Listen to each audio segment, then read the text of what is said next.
ఇగోనొల్లా రేవంత్ అన్న 2 ఏళ్ల పొద్దైతుంది నువ్వు వచ్చి ఏం చేసినావు అని అంటే టక్కున మన రేవంత్ అన్న చెప్పే పదము లేకపోతే ఇంకా కాంగ్రెస్ పార్టీ నాయకులు చెప్పే ముచ్చట ఫ్రీ బస్ అమలు చేసినాం, మహిళలకు ఫ్రీ బస్ అమలు చేసి ఫ్రీ బస్ పెట్టి మహిళలను పెద్ద ఆర్థిక శక్తిగా మారుస్తున్నాం అని చెప్పేసి చెప్తారు కదా.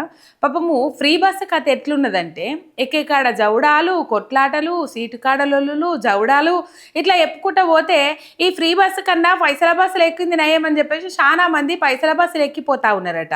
అయితే ఆర్టీసీ బకాయిలు అట్లనే ఉన్నాయి, ఆర్టీసీ రిటైర్మెంట్ బకాయిలు అట్లనే ఉన్నాయి. ఇవన్నీ పక్కకు పెడితే ఈ ఆర్టీసీ కథ ఎట్లున్నది చూడుండ్రి. పాపము బస్సులు రోడ్డు మీద నడుచుకుంటూ పోతే రోడ్డు మీదనే స్టీరింగ్ కూసిపోతుంది, లేకపోతే టైర్లు ఊసిపోతాయి. అయితే ఏకంగా ఇలా అచ్చంపేటలో బస్ స్టాండ్లో నిలబడ్డది బస్సు. జనాలందరూ ఎక్కిండ్రు. పాపము బస్సు ఎంత గదలకపోయే వరకు ఇక తప్పుతుందా అని చెప్పేసి దేవుడా అని తను ఎక్కి కూర్చున్న ప్రయాణికులు ఇట్లా దొబ్బబట్టిరు వెనక నుంచి చూడుర్రి.